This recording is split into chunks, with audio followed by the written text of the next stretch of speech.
ಶ್ರೀಪಾದರಿಗೆ ಭಕ್ತಿಪೂರ್ವಕ ನಮಸ್ಕಾರಗಳು.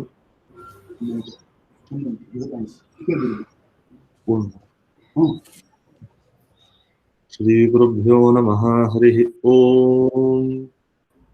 ಓಂ ಪೂರ್ಣಮದಃ ಪೂರ್ಣಮಿದಂ ಪೂರ್ಣಾತ್ ಪೂರ್ಣಮುದಚ್ಯತೆ ಪೂರ್ಣಸ್ಯ ಪೂರ್ಣಮಾದಾಯ ಪೂರ್ಣಮೇವಾವಶಿಷ್ಯತೆ.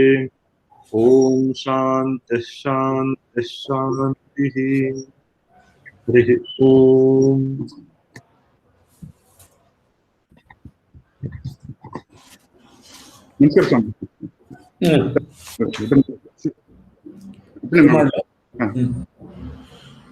ಶ್ರೀ ಗುರುಭ್ಯೋ ನಮಃ. ಹರಿ ಓಂ. ವಂದೇ ವಂದ್ಯಂ ವಿಧಿಭವಮಹೇಂದ್ರಾದಿವೃಂದಾರಕೇಂದ್ರೈಃ ವ್ಯಕ್ತಂ ವ್ಯಾಪ್ತಂ ಸ್ವಗುಣಗಣತೋ ದೇಶತಃ ಕಾಲತಶ್ಚ ಧೂತಾಬದ್ಧಂ ಸುಖಚಿತಿಮಯೈರ್ಮಂಗಲೈರ್ಯುಕ್ತಮಂಗೈಃ ಸಾನಾಥ್ಯನ್ನೋ ವಿದಧದಧಿಕಂ ಬ್ರಹ್ಮನಾರಾಯಣಾಖ್ಯಂ ಭೂಷಾರತ್ನಂ ಭುವನವಲಯಸ್ಯಾಖಿಲಾಶ್ಚರ್ಯರತ್ನಂ ಲೀಲಾರತ್ನಂ ಜಲಧಿದುಹಿತುರ್ದೇವತಾ ಮೌಲಿರತ್ನಂ ಚಿಂತಾರತ್ನಂ ಜಗತಿ ಭಜತಾಂ ಸತ್ಸರೋಜದ್ವಿರತ್ನಂ ಕೌಸಲ್ಯಾಯಾಲಸತು ಮಮ ಹೃನ್ಮಂಡಲೇ ಪುತ್ರರತ್ನಂ ಆಪಾದಮೌಲಿಪರ್ಯಂತಂ ಗುರುನಾಮಾಕೃತಿಂ ಸ್ಮರೇತ್ ತೇನ ವಿಘ್ನಾಃ ಪ್ರಣಶ್ಯಂತಿ ಸಿದ್ಧ್ಯಂತಿ ಚ ಮನೋರಥಾಃ. ಪೂರ್ಣಮದಃ ಪೂರ್ಣಮಿದಂ ಪೂರ್ಣಾತ್ ಪೂರ್ಣಮುದಚ್ಯತೆ ಪೂರ್ಣಸ್ಯ ಪೂರ್ಣಮಾದಾಯ ಪೂರ್ಣಮೇವಾವಶಿಷ್ಯತೆ. ಓಂ ಶಾಂತಿ ಶಾಂತಿ ಶಾಂತಿ. ಪ್ರಾಣಾದೇರೀಶಿತಾರಂ ಪರಮಸುಖನಿಧಿಂ ಸರ್ವದೋಷವ್ಯಪೇತಂ ಸರ್ವಾಂತಸ್ಥಂ ಸುಪೂರ್ಣಂ ಪ್ರಕೃತಿಪತಿಮಜಂ ಸರ್ವಭಾಷ್ಯಂ ಸುನಿತ್ಯಂ ಸರ್ವಜ್ಞಂ ಸರ್ವಶಕ್ತಿಂ ಸುರಮುನಿಮನುಜಾದ್ಯೈಃ ಸದಾ ಸೇವ್ಯಮಾನಂ ವಿಷ್ಣುಂ ವಂದೇ ಸದಾಹಂ ಸಕಲಜಗದನಾದ್ಯಂತಮಾನಂದದಂ ತ್ವಂ ಯಥಾ ತುಷ್ಟಾವಲಕ್ಷ್ಮೀಶಂ ಸರ್ಗಾದೌ ಚತುರಾನನಃ ತಥಾ ಜಗಾದಸೂರ್ಯಾಯ ಯಾಜ್ಞವಲ್ಕ್ಯಾಯ ಸೋಬ್ರವೀತ್ ವಾಜಿರೂಪೇಣ ಸೂರ್ಯೇಣ ಪ್ರೋಕ್ತಂ ವಾಜಸನೇಯಕಂ ಕಣ್ವಾಯ ಯಾಜ್ಞವಲ್ಕ್ಯೋದಾತ್ ಕಾಣ್ವಂ ತೇನ ಪ್ರಕೀರ್ತಿತಂ. ಶ್ರೀ ಹರಿವಾಯು ಗುರುಗಳ ಚರಣಾರವಿಂದಗಳಲ್ಲಿ ನಮಸ್ಕರಿಸಿ ಬೃಹದಾರಣ್ಯಕೋಪನಿಷತ್ತಿನ ಅನುವಾದವನ್ನು ಪ್ರಾರಂಭ ಮಾಡ್ತಾ ವಿಘ್ನೇಶ್ವರಾಂತರ್ಯಾಮಿ ಮಧ್ವಾಂತರ್ಗತ ವಿಶ್ವಂಭರಾಭಿನ್ನ ಲಕ್ಷ್ಮೀ ನರಸಿಂಹದೇವರು ನಿರ್ವಿಘ್ನವಾಗಿ ಈ ಜ್ಞಾನ ಯಜ್ಞವನ್ನು ನಡೆಸಲಿ ಅಂತ ಪ್ರಾರ್ಥನೆ ಮಾಡಿ ಆರಂಭಿಸ್ತೇವೆ. ಆರಂಭದಲ್ಲಿ ಶ್ರೀಮದ್ ಆಚಾರ್ಯರು ತಮ್ಮ ಭಾಷ್ಯದ ಆರಂಭದಲ್ಲಿ ದೇವರಿಗೆ ನಮಸ್ಕಾರ ರೂಪವಾಗಿರ್ತಕ್ಕಂಥ ಮಂಗಳವನ್ನು ಮಾಡಿದ್ದಾರೆ. ಪರಮಾತ್ಮ ಮುಖ್ಯ ಪ್ರಾಣಾದಿಗಳಿಗೆ ಒಡೆಯನಾಗಿದ್ದಾನೆ. ಪರಮಸುಖ ಸಾಗರ, ಯಾವ ದೋಷವೂ ಅವನಲ್ಲಿಲ್ಲ. ಸರ್ವರ ಅಂತರ್ಯಾಮಿಯಾಗಿದ್ದಾನೆ, ಪರಿಪೂರ್ಣನಾಗಿದ್ದಾನೆ, ಲಕ್ಷ್ಮೀಪತಿಯಾಗಿದ್ದಾನೆ, ಜನನರಹಿತ, ಸರ್ವಭಾಷ್ಯಂ ಸುನಿತ್ಯಂ, ಎಲ್ಲರ ಹೊರಗೂ ಇದ್ದಾನೆ, ಅಂತರ್ಯಾಮಿಯಾಗೂ ಇದ್ದಾನೆ, ಹೊರಗೂ ಇದ್ದಾನೆ, ಪರಮನಿತ್ಯನಾಗಿದ್ದಾನೆ, ಅವನ ದೇಹಕ್ಕೆ ನಾಶವೇ ಇಲ್ಲ, ಸರ್ವಜ್ಞ ಸರ್ವಶಕ್ತನಾಗಿದ್ದಾನೆ. ಸುರಮುನಿ ಮನುಜಾದ್ಯೈ ಸದಾ ಸೇವ್ಯಮಾನ, ಋಷಿಗಳಿಂದ ದೇವತೆಗಳಿಂದ ಮನುಷ್ಯರಿಂದ ಸೇವ್ಯಮಾನ ಅಂಥ ಸಕಲ ಜಗದ ಅನಾದ್ಯಂತ ಆನಂದದಂತಂ.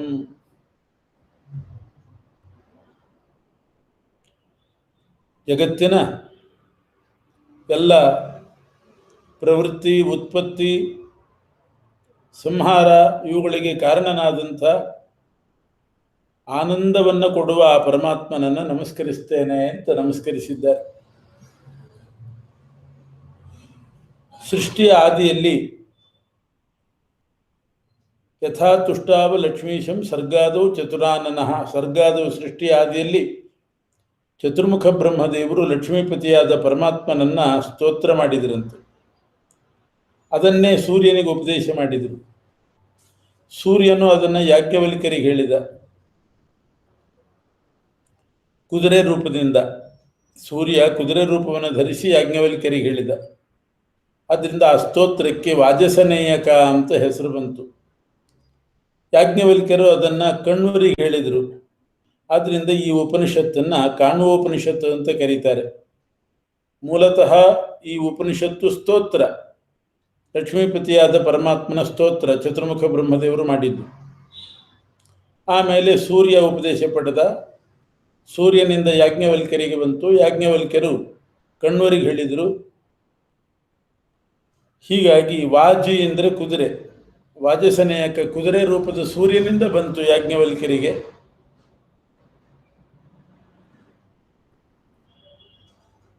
ಇಂತಹ ಕಾಣ್ವೋಪನಿಷತ್ತು ಅಥವಾ ಬೃಹದಾರಣ್ಯಕೋಪನಿಷತ್ತು ಅಂತ ಕರೀತಾರೆ.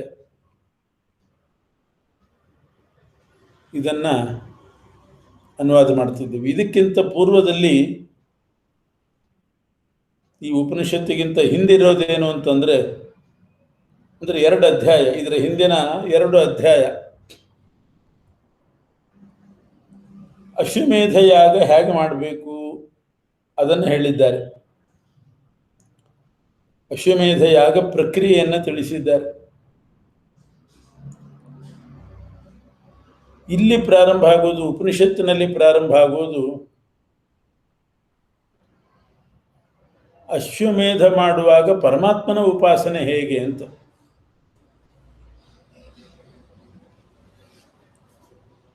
ಮೊದಲು ಹೇಳಿದ್ದು ಅಶ್ವಮೇಧ ಯಾಗದ ಪ್ರಕ್ರಿಯೆ, ಅಂತಃಕರಣ ಶುದ್ಧಿ ಆಗಬೇಕು.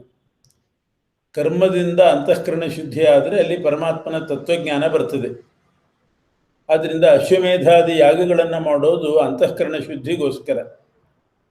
ಅಂತಃಕರಣ ಶುದ್ಧಿ ಸಂಪಾದನೆ ಮಾಡೋದು ಬ್ರಹ್ಮಜ್ಞಾನಕ್ಕೋಸ್ಕರ. ಪಾತ್ರೆ ಶುದ್ಧವಾಗಿದ್ದರೆ ನಮ್ಮ ಪ್ರತಿಬಿಂಬ ಬೀಳ್ತದೆ. ಕೊಳೆ ಹಿಡಿದ ಕನ್ನಡಿಯಲ್ಲಿ, ಕೊಳೆ ಹಿಡಿದ ಪಾತ್ರೆಯಲ್ಲಿ ಪ್ರತಿಬಿಂಬ ಮೂಡೋದಿಲ್ಲ. ಅದರಂತೆ ಶುದ್ಧವಾದ ಅಂತಃಕರಣದಲ್ಲಿ ಜ್ಞಾನ ಮೂಡುತ್ತದೆ. ಅಂತಃಕರಣದಲ್ಲಿ ನೂರಾರು ಚಿಂತೆಗಳು, ದುಃಖ, ದುಮ್ಮಾನ, ಏನೇನೋ ಕೊಳಚೆ ಸೇರಿಕೊಂಡಿದ್ರೆ ಅಲ್ಲಿ ಜ್ಞಾನವೇ ಬರೋದಿಲ್ಲ. ಏನೋ ಚಿಂತೆ ಹಚ್ಕೊಂಡು ಕೂತವನಿಗೆ ಹೇಳಿದರೆ ಜ್ಞಾನ ಬರೋದಿಲ್ಲ.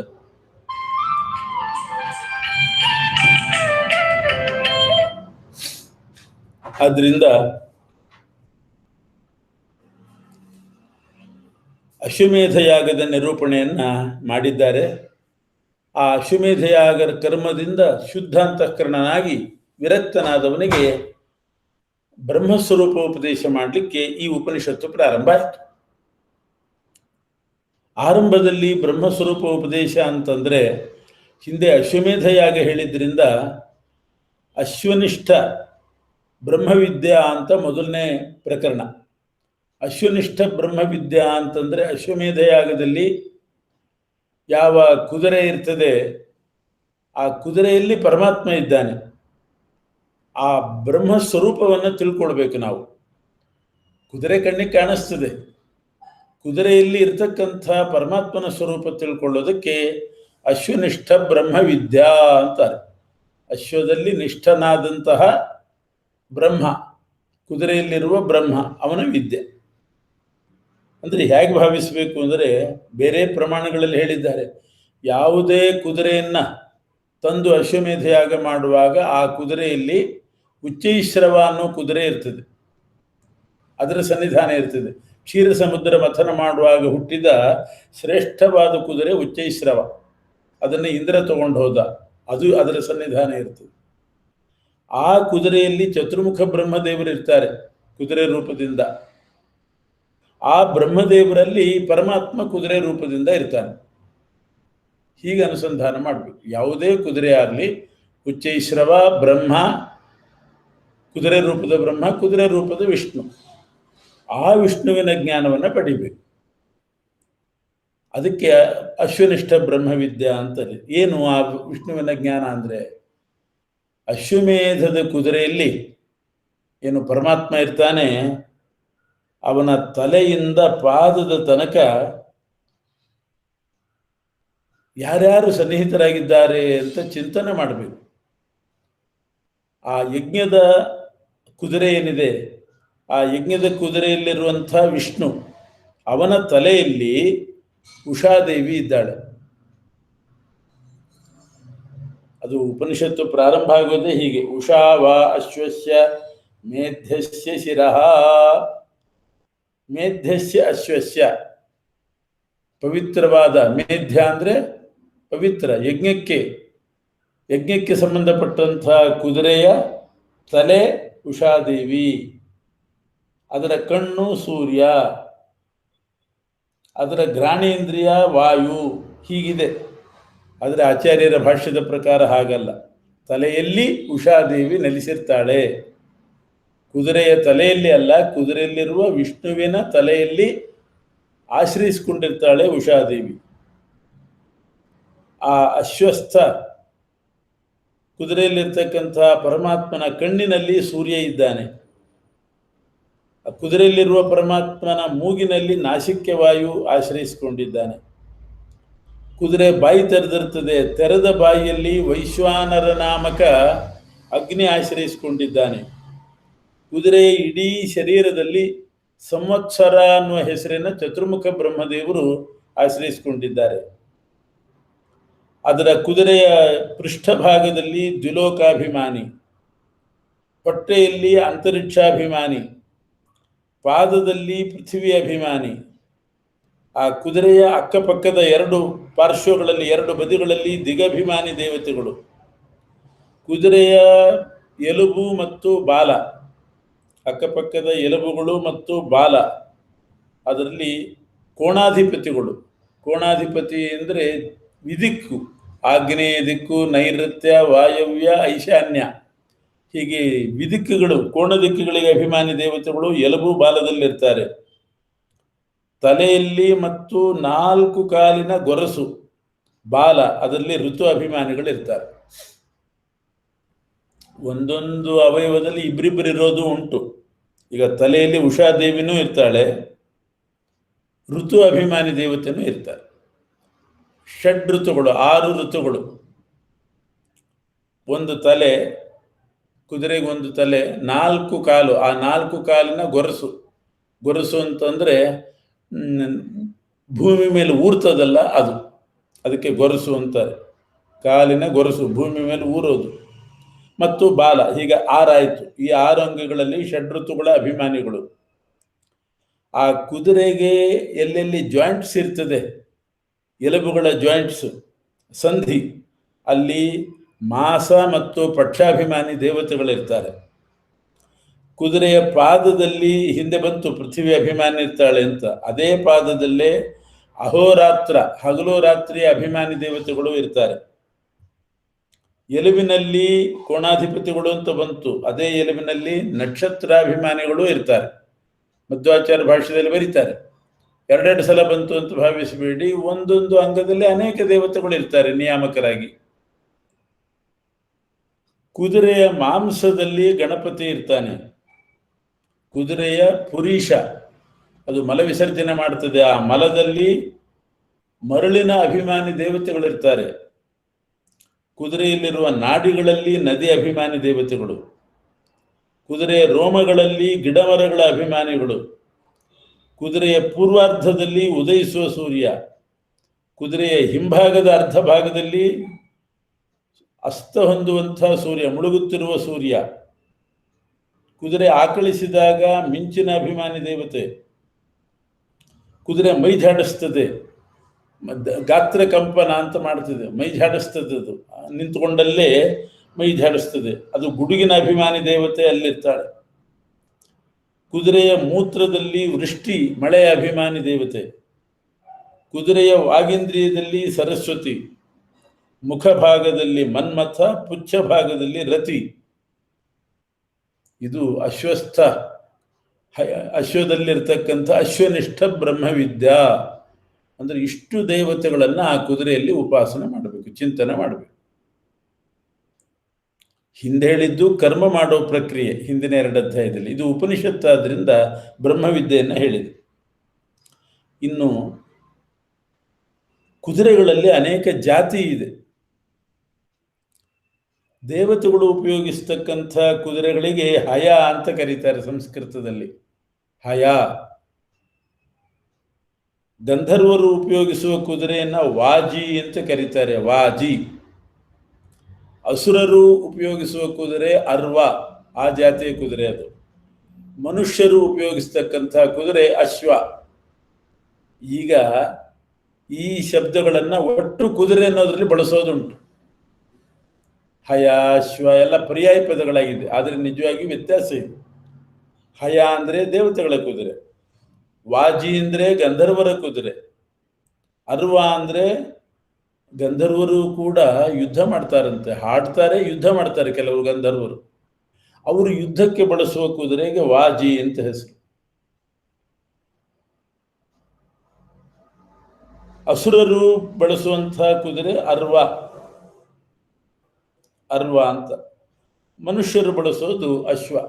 ಆ ಕುದುರೆಗಳಲ್ಲಿ ಆಯಾ ರೂಪದಿಂದ ಪರಮಾತ್ಮ ಇರ್ತಾನೆ. ಇದನ್ನು ತಿಳ್ಕೊಳ್ಬೇಕು.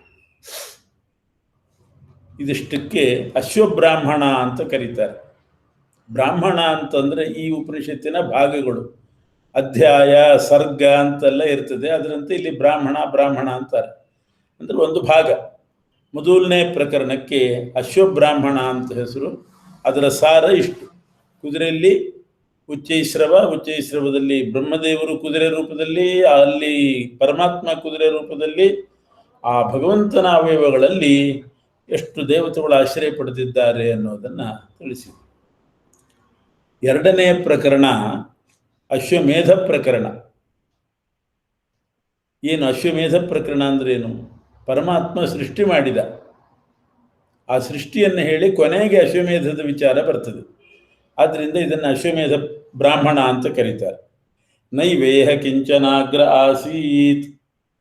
ಈ ಜಗತ್ತಿನ ಆದಿಯಲ್ಲಿ ಯಾವುದೂ ಇದ್ದಿಲ್ಲ, ಪರಮಾತ್ಮ ಒಬ್ಬನೇ ಇದ್ದ, ಭಗವಂತ ಒಬ್ಬನೇ ಇದ್ದ. ಅವನು,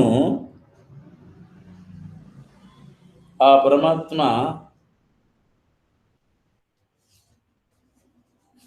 ತನ್ನ ಪೂಜೆಗೋಸ್ಕರ ಹೊರಟ, ತನ್ನನ್ನು ತಾನು ಪೂಜೆ ಮಾಡಿಕೊಳ್ಬೇಕು ಅಂತ ಹೊರಟ.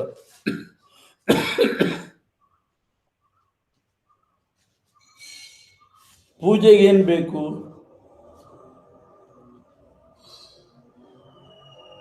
ಪೂಜೆಗೆ ನೀರು ಬೇಕು. ನೀರಿದ್ರೆ ಪೂಜೆ, ನೀರೇ ಇಲ್ಲದಿದ್ರೆ ಪೂಜೆ ಮಾಡೋದು ಹೇಗೆ? ಆದ್ರಿಂದ ತನ್ನನ್ನು ತಾನು ಪೂಜೆ ಮಾಡಿಕೊಳ್ಬೇಕು ಅಂತ ಹೊರಟಾಗ ಮೊದಲು ನೀರನ್ನು ಸೃಷ್ಟಿ ಮಾಡಿದೆ.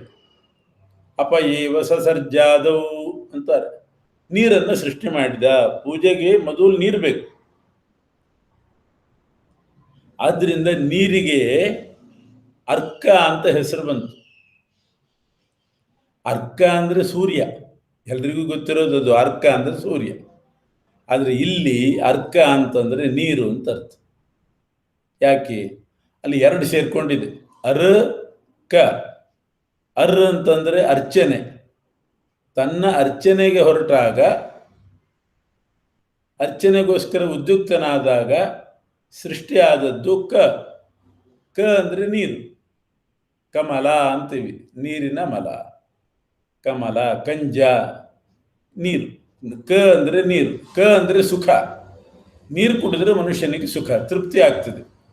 ಆದ್ರಿಂದ ನೀರಿಗೆ ಕ ಅಂತ ಹೆಸರು ಬಂತು. ನೀರಿಲ್ದಿದ್ರೆ ಮನುಷ್ಯನಿಗೆ ಬದುಕಲಿಕ್ಕೆ ಆಗೋದು. ಎಷ್ಟು ತಿಂದರೂ ನೀರು ಬೇಕು ಜೊತೆಗೆ. ಅದರಿಂದ ನೀರೇ ತೃಪ್ತಿದಾಯಕ. ಅದಕ್ಕಾಗಿ ನೀರಿಗೆ ಕ ಅಂತ ಹೆಸರು ಬಂತು. ಅರ್ ಅಂತಂದ್ರೆ ಅರ್ಚನೆ ಮಾಡುವಾಗ ಉತ್ಪತ್ತಿ ಆದದ್ದು. ಎರಡು ಸೇರಿ ಅರ್ ಕ ಅರ್ಕ ಅಂತಾಯ್ತು. ಹೀಗೆ ಭಗವಂತ ನೀರನ್ನು ಮೊದಲು ಸೃಷ್ಟಿ ಮಾಡಿದ. ಆ ನೀರಿನ ಮೇಲ್ಭಾಗದಲ್ಲಿ ಒಂದು ಕೆನೆ ಕಟ್ಟಿತಂತೆ. ಹಾಲು ಮೇಲ್ಭಾಗದಲ್ಲಿ ಕೆನೆ ಕಟ್ಟಿದ ಹಾಗೆ ನೀರಿನ ಮೇಲೆ ಸ್ವಲ್ಪ ಗಟ್ಟಿ ಆಯಿತು. ಅದರ ಜೊತೆಗೆ ತನ್ನ ವೀರ್ಯವನ್ನು ಸೇರಿಸಿದ, ಅದನ್ನು ಗಟ್ಟಿ ಮಾಡಿದ. ಅದೇ ಪೃಥಿವಿ ಅಂತಾಯಿತು. ನೀರಿನಿಂದ ಪೃಥ್ವಿ. ಅದ್ಭ್ಯ ಪೃಥಿವಿ ಅಂತಾರೆ. ನೀರಿನಿಂದ ಪೃಥ್ವಿ ಸೃಷ್ಟಿ ಅಂದರೆ ಹೀಗೆ. ನೀರಿನ ಮೇಲೆ ತನ್ನ ವೀರ್ಯ ಸೇರಿಸಿ ಗಟ್ಟಿ ಮಾಡಿ ಕೆನೆ ಮಾಡಿದ ಹಾಗೆ ಮಾಡಿ ಅದನ್ನೇ ಪೃಥ್ವಿ ಅಂತ ಮಾಡಿದ. ಅದೇ ಬ್ರಹ್ಮಾಂಡ ಆಯಿತು. ಅದರಲ್ಲಿ ಶ್ವೇತದ್ವೀಪದಲ್ಲಿ ಮಲಗಿದ ಪರಮಾತ್ಮ. ಅವಾಗಲೇ ಅವನಿಗೆ ನಾರಾಯಣ ಅಂತ ಹೆಸರು ಬಂತು. ನಾರ ಅಂದರೆ ನೀರು, ಅದರಲ್ಲಿ ಮಲಗಿದ ನಾರಾಯಣನಾದ. ಆಮೇಲೆ ನನ್ನ ಜೊತೆಗೆ ಇನ್ನೊಬ್ಬರು ಬೇಕು ಅಂತ ಬಯಸಿದ. ಮುಖ್ಯ ಪ್ರಾಣನನ್ನು ಸೃಷ್ಟಿ ಮಾಡಿದ, ಪ್ರಾಣದೇವರನ್ನ ಹುಟ್ಟಿಸಿದ. ಆ ಪ್ರಾಣದೇವರು 3 ರೂಪ ಧರಿಸಿದರು. ಆದಿತ್ಯ, ವಾಯು, ಅಗ್ನಿ ಅಂತ. 3ರಲ್ಲಿಯೂ ಪ್ರಾಣದೇವರು ವಿಶೇಷವಾಗಿ ಸನ್ನಿಹಿತರಾಗಿದ್ದಾರೆ ಅಂತ ಅರ್ಥ. ಆದಿತ್ಯನಲ್ಲಿ ವಾಯುದೇವರಿದ್ದಾರೆ, ಸೂರ್ಯನಲ್ಲಿ. ಹೊರಗೆ ಬೀಸುವ ವಾಯು ಗಾಳಿ, ಅಲ್ಲಿಯೂ ವಾಯುದೇವರು ಮುಖ್ಯ ಪ್ರಾಣ ಇದ್ದಾನೆ. ಅಗ್ನಿಯಲ್ಲಿಯೂ ವಾಯು ಇದ್ದಾನೆ. ಹೀಗೆ 3 ರೂಪ ವಾಯು ಧರಿಸಿದ. ಅದೇ ವಾಯು ಕೂರ್ಮ ರೂಪ ಧರಿಸಿದ. ಬ್ರಹ್ಮಾಂಡವನ್ನ ಹೊರಲಿಕ್ಕೆ, ಪೃಥ್ವಿಯನ್ನು ಹೊರಲಿಕ್ಕೆ ಕೂರ್ಮ ರೂಪವನ್ನು ಧರಿಸಿದ. ಬೃಹದಾಕಾರದ ಕೂರ್ಮನಾಗಿ ಎಲ್ಲ ಲೋಕಗಳಿಗೆ ಆಶ್ರಯನಾದ. ಅದರಿಂದಲೇ ಸಂಧ್ಯಾವಂದನಾದಿಗಳನ್ನು ಮಾಡುವಾಗ, ಕೂಡುವಾಗ, ಆಸನ ಚಿಂತನೆ ಮಾಡುವಾಗ ಕೂರ್ಮ ಸ್ಕಂಧೆ ಉಪವಿಷ್ಟೋಸ್ಮಿ ಅಂತಾರೆ. ನಾನು ಕೂರ್ಮನ ಹೆಗಲ ಮೇಲೆ ಕೂತಿದ್ದೇನೆ, ಅವನ ಬೆನ್ನಿನ ಮೇಲೆ ಕೂತಿದ್ದೇನೆ ಅಂತಲೇ ಅರ್ಥ. ಬೃಂದಾವನಾದಿಗಳನ್ನು ಮಾಡುವಾಗಲೂ ಕೂಡ ಕೂರ್ಮ ಮಾಡಿರ್ತಾರೆ ಕೆಳಗೆ, ಕೂರ್ಮಾಸನ ಅಂತ. ಕೂರ್ಮಾಸನವನ್ನು ಮಾಡೇ ಕೂಡೋದು ಪದ್ಧತಿ. ಅಂದ್ರೆ ವಾಯುದೇವರೇ ಕೂರ್ಮ ರೂಪವನ್ನು ಧರಿಸಿದ್ರು ಮೊದಲು. ಆ ಕೂರ್ಮ ರೂಪ ಹೇಗಿತ್ತು? ಪ್ರಮಾಣಗಳು ಹೇಳ್ತದೆ ಅಂಡೋದಕದಲ್ಲಿತ್ತು ಅಂತ. ಅಂಡ ಅಂದ್ರೆ ಬ್ರಹ್ಮಾಂಡದ ಒಳಗಿನ ನೀರಿನಲ್ಲಿತ್ತು ಅಂತ. ಆ ಭೂಮಿ ಸೃಷ್ಟಿ ಆಯ್ತಲ್ಲ, ಭೂಮಿಯ ಮೇಲೆ ಕೂರ್ಮ ಇದೆ. ಭೂಮಿ ಮೇಲೆ ಕೂರ್ಮ. ಆ ಭೂಮಿಯನ್ನ ಎದೆಗೆ ಒತ್ತುಕೊಂಡು, ಎದೆಗೆ ಪೂರ್ತಿ ಅಂಟಿಸ್ಕೊಂಡು ಬೋರ್ಲಾಗಿ ಮಲಗೋದು ಅಂತ ಉಂಟು ನೋಡಿ. ಹಾಗೆ ತನ್ನ ವಕ್ಷಸ್ಥಳಕ್ಕೆ ವಾಯುದೇವರು ಕೂರ್ಮ ರೂಪ ಧರಿಸಿ ತನ್ನ ಎದೆಗೆ ಆ ಭೂಮಿಯನ್ನು ಒತ್ತುಕೊಂಡು ಇದ್ದಾರೆ. ಭೂಮಿ ಎದೆಗೆ ಒತ್ತುಕೊಂಡಿದ್ದಾರೆ. ಆದ್ದರಿಂದ ಮೇಲ್ಭಾಗ ಎಲ್ಲ, ಕೂರ್ಮದ ಮೇಲ್ಭಾಗ ಅದು ದ್ಯುಲೋಕದ ತನಕ ಇದೆ, ಸ್ವರ್ಗಲೋಕದ ತನಕ ಅದೆಲ್ಲ ಕೂರ್ಮನ ಮೇಲಿರೋದು. ಭೂಮಿ ಕೂರ್ಮನ ಎದೆಗಿರೋದು, ಅಂದರೆ ಎದೆಗೆ ಅಂಟುಕೊಂಡು ಎದೆಗೆ ಒತ್ತುಕೊಂಡಿದೆ. ಇನ್ನು ಕೂರ್ಮಕ್ಕೆ ಅದು ಪೂರ್ವ ಅಭಿಮುಖವಾಗಿರುವ ಕೂರ್ಮ, ಅದರ ಮುಖ ಪೂರ್ವಕ್ಕಿದೆ, ಪೂರ್ವಕ್ಕೆ ಮುಖ. ಆ ಪೂರ್ವಕ್ಕೆ ಮುಖ ಆದಾಗ ಈ ಕಡೆ ಆಗ್ನೇಯಕ್ಕೊಂದು, ಈಶಾನ್ಯ ದಿಕ್ಕಿಗೊಂದು, ಪೂರ್ವದ ಆ ಕಡೆ ಈ ಕಡೆ ಮೂಲೆ ದಿಕ್ಕು. ಆ ಮೂಲೆಗಳಿಗೆ 2 ಕೈ ಇರ್ತದೆ ಕೂರ್ಮಕ್ಕೆ. ಅದು ನೇರವಾಗಿ ದಿಕ್ಕಿಗಿರೋದಿಲ್ಲ, ಮೂಲೆಗಿರ್ತದೆ. ಆದ್ರಿಂದ ಆಗ್ನೇಯ ದಿಕ್ಕಿಗೊಂದು, ಈಶಾನ್ಯ ದಿಕ್ಕಿಗೊಂದು, ಈ ರೀತಿ 2 ಕೈಗಳು. ಅದು ಅಂಡೋದಕದಲ್ಲಿದೆ. ಆ ಕೈ ಮಾತ್ರ ನೀರಿನೊಳಗಡೆ ಮುಳುಗಿದೆ. ಇನ್ನು ಹಿಂದ್ಗಡೆ 2 ಕಾಲು, ಅದು ನೈಋತ್ಯ ದಿಕ್ಕು ಮತ್ತು ವಾಯುವ್ಯ ದಿಕ್ಕು, ಪಶ್ಚಿಮದ ಆಚೀಚೆ ಇರುವಂಥ ದಿಕ್ಕು. ಪಶ್ಚಿಮ ದಿಕ್ಕು, ಅದರ ಆಚೀಚೆ ಇರುವ ವಿದಿಕ್ಕು, ನೈಋತ್ಯ ಮತ್ತು ವಾಯವ್ಯ. ಆ ಕಡೆ 2 ಕಾಲು, ಅದು ಅಂಡೋದಕದಲ್ಲಿದೆ, ಕೆಳಗಡೆ ಹೋಗಿದೆ, ನೀರಿನೊಳಗೆ ಮುಳುಗಿದೆ. ಇನ್ನು ಬಾಲ, ಪಶ್ಚಿಮಕ್ಕೆ ಬಾಲ, ಪೂರ್ವಕ್ಕೆ ಮುಖ. ಆ ಬಾಲವೂ ಕೂಡ ನೀರಿನೊಳಗೆ ಮುಳುಗಿದೆ. ಆದ್ರಿಂದ ಕೂರ್ಮನನ್ನ ಅಂಡೋದಕದಲ್ಲಿದ್ದಾನೆ ಅಂತ ಹೇಳೋದು ಈ ದೃಷ್ಟಿಯಿಂದ ಅಷ್ಟೇ. ಆದ್ರೆ ಭೂಮಿ ಮೇಲಿದ್ದಾನೆ, ಭೂಮಿ ಎದೆ ಗೊತ್ತುಕೊಂಡಿದ್ದಾನೆ. ಇದು ಕೂರ್ಮ ರೂಪದಲ್ಲಿ ವಾಯುದೇವರಿರುವ ಕ್ರಮ. ವಿಷ್ಣುವಿಗೂ ಒಂದು ಕೂರ್ಮ ರೂಪ ಇದೆ. ಆ ಕೂರ್ಮ ರೂಪವನ್ನು ಆಶ್ರಯಿಸಿ ವಾಯುದೇವರು ಈ ಕೂರ್ಮ ರೂಪದಲ್ಲಿದ್ದಾರೆ.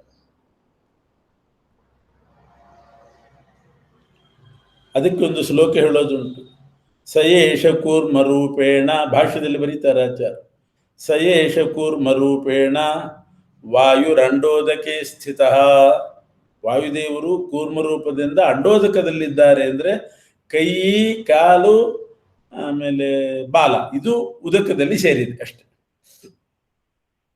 ವಿಷ್ಣುನ ಕೂರ್ಮ ರೂಪೇಣ, ಈ ಕೂರ್ಮವನ್ನು ಧರಿಸಿರೋದು ವಿಷ್ಣು ಕೂರ್ಮ. ವಿಷ್ಣು ಕೂರ್ಮದ ಮೇಲೆ ಅವನನ್ನು ಆಶ್ರಯಿಸಿ ವಾಯುಕೂರ್ಮ, ವಾಯುಕೂರ್ಮನನ್ನು ಆಶ್ರಯಿಸಿ ಶೇಷದೇವರಿದ್ದಾರೆ. ತನ್ನ ಬಾಲ ಶೇಷ ತನ್ನ ಬಾಲದ ತುದಿಯಿಂದ ವಾಯುದೇವರ ಮೇಲೆ ತುದಿಯನ್ನಿಟ್ಟು, ಬಾಲದ ತುದಿಯನ್ನಿಟ್ಟು ಶೇಷ ಕೂತಿದ್ದಾರೆ. ಆ ಶೇಷನ ಹೆಡೆ ಮೇಲೆ ಪೃಥ್ವಿ ಇರೋದು. ಹೀಗೆ ಇದು ಕೂರ್ಮರೂಪಿ ಪರಮಾತ್ಮ, ಇದು ವಾಯುದೇವರ ಚಿಂತನೆ. ವಾಯುದೇವರು ಈ ರೀತಿ ಕೂರ್ಮ ರೂಪವನ್ನು ಧರಿಸಿದರು. ಇದನ್ನು ಉಪಾಸನೆ ಮಾಡೋದ್ರಿಂದ, ಈ ಕೂರ್ಮೋಪಾಸನೆಯಿಂದ ಏನು ಫಲ ಅಂತಂದರೆ, ಯಾರಾದರೂ ಎಲ್ಲಿಯಾದರೂ ಹೋಗಿದ್ರೆ ಅಲ್ಲೇ ಸ್ಥಿರವಾಗಿರಬೇಕು ಅಂತ ಅನಿಸಿದರೆ ಈ ಶ್ಲೋಕ ಪಠನೆಯಿಂದ, ಈ ರೀತಿ ವಾಯುದೇವರ ಕೂರ್ಮರೂಪ ಚಿಂತನೆಯಿಂದ ಅವರ ಸ್ಥಿತಿ ಅಲ್ಲೇ ಇರ್ತದೆ. ಈಗ ಒಂದು ಕಡೆ ನಾವಿದ್ದೀವಿ, ಇಲ್ಲಿಂದ ಕದಲಬಾರ್ದು, ಇಲ್ಲಿಂದ ಬಿಟ್ಟು ಬೇರೆ ಕಡೆ ಹೋಗಬಾರ್ದು ಅಂತಂದರೆ ಈ ಕೂರ್ಮರೂಪಿ ವಾಯುವನ್ನು ಚಿಂತನೆ ಮಾಡಬೇಕು. ಅಥವಾ ಇನ್ನೊಂದು ಕಡೆ ನಾವು ಹೋದ್ವಿ, ಅಲ್ಲಿ ಸ್ಥಿರವಾಗಿರಬೇಕು ಅಂತ ಅನಿಸಿದರೆ ಈ ಕೂರ್ಮರೂಪನ ಚಿಂತನೆ ಮಾಡಬೇಕು. ಆವಾಗ ಚಾಂಚಲ್ಯ ಉಂಟಾಗೋದಿಲ್ಲ. ಇದನ್ನು ಭಾಷ್ಯದಲ್ಲಿ ಆಚಾರ್ಯರು ಬರೀತಾರೆ. ಅಸ್ಯ ಪಾದ ಹಿ ಚತ್ವಾರೋ ಷಂಡೋದೇ ಕೋಣ ಸಂಸ್ಥಿತ. 4 ಕಾಲು, ಮುಂದಿನದೆರಡನ್ನೇ ಕೈ ಅಂತಲೂ ಹೇಳ್ತಾರೆ, 2 ಕಾಲು ಅಂದರೆ 4 ಕಾಲು. ಮುಂದಿನ 2 ವಿದಿಕ್ಕುಗಳಿಗೆ, ಅದು ವಿದಿಕ್ಕಿನಲ್ಲಿದೆ. ಹಿಂದಿನ 2 ಪಾದ ಅದು ವಿದಿಕ್ಕಿನಲ್ಲಿರೋದು, ನೀರಿನೊಳಗೆ ಮುಳುಗಿದೆ. ಪುರಸ್ತು ಭೂಮಿ ಸಂಶ್ಲಿಷ್ಟಂ ಅತಿರಿಚ್ಯ ಭುವಂ ಪುನಃ ಪಾರ್ಶ್ವತಃ ಪುಚ್ಛತಶ್ಚೈವ ಶಿರಶ್ಚ ಉದಕ ಸಂಸ್ಥಿತಂ. ಏವಂ ವಿದ್ವಾಂಸ್ತು ಯತ್ರ ಇತಿ ತತ್ರೈವ ಪ್ರತಿಷ್ಠತಿ. ಹೀಗೆ ವಾಯುದೇವರ ಮಹಿಮೆ ಕೂರ್ಮರೂಪದಿಂದ ಧರಿಸಿದ್ದು, ಇದನ್ನು ಯಾರು ತಿಳ್ಕೋತಾರೋ, ಪೃಥ್ವಿ ಲೋಕ, ದ್ಯುಲೋಕ ಇವುಗಳನ್ನೆಲ್ಲ ಧರಿಸಿದ್ದಾನೆ ಅಂತ ಯಾರು ತಿಳ್ಕೊಳ್ತಾರೋ ಅವರು ಅವನಿಗೆ ಎಲ್ಲಿ ಬೇಕೋ ಅಲ್ಲೇ ಸ್ಥಿರವಾಗಿ ನೆಲೆಸಬಹುದು. ಎಲ್ಲಿರಬೇಕು ಅಂತ ಇಚ್ಛೆ ಇರ್ತದೆ ಅಲ್ಲೇ ಇರಬಹುದು.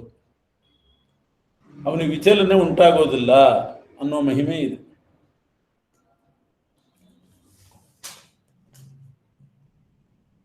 ಇನ್ನು ಹೀಗೆ ಪರಮಾತ್ಮ ಒಬ್ಬನೇ ಇದ್ದ, ನೀರು ಸೃಷ್ಟಿ ಮಾಡಿದ, ಅರ್ಕ, ಆಮೇಲೆ ಮುಖ್ಯಪ್ರಾಣನ ಸೃಷ್ಟಿ ಮಾಡಿದ.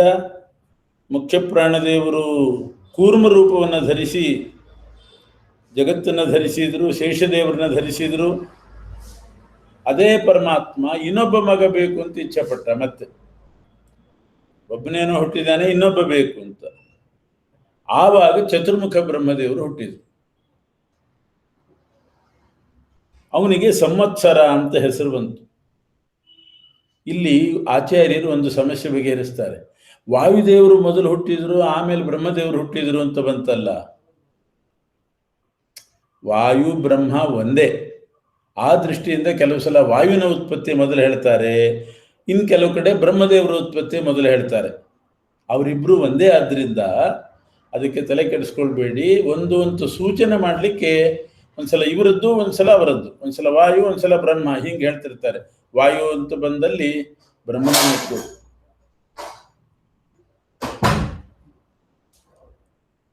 ಸಂವತ್ಸರ ಅಂತ ಬ್ರಹ್ಮದೇವರಿಗೆ ಹೆಸರು ಬಂತು. ಯಾಕೆ ಅಂದರೆ ವತ್ಸ ಅಂದರೆ ಕರುಗಳು, ವತ್ಸ ಅಂದರೆ ಕರು ಅಂದರೆ ಇಲ್ಲಿ ಪ್ರಜೆಗಳು. ತಮ್ಮ ಮಕ್ಕಳನ್ನ ಪ್ರಜೆಗಳನ್ನ ಚೆನ್ನಾಗಿ, ರ ಅಂದರೆ ರಮಿಸ್ತಾರೆ. ಸಂವತ್ಸರ, ಚೆನ್ನಾಗಿ, ವತ್ಸರನ್ನ ಪ್ರಜೆಗಳನ್ನ ರಮಿಸೋದ್ರಿಂದ ಸಂವತ್ಸರ ಅಂತ ವಾಯುದೇವರಿಗೆ ನಾಮ ಉಂಟಾಯಿತು. ಈ ರೀತಿ ಸಂವತ್ಸರ ಬ್ರಹ್ಮ ಹುಟ್ಟಿದ ಮೇಲೆ ಅದೇ ಬ್ರಹ್ಮನನ್ನ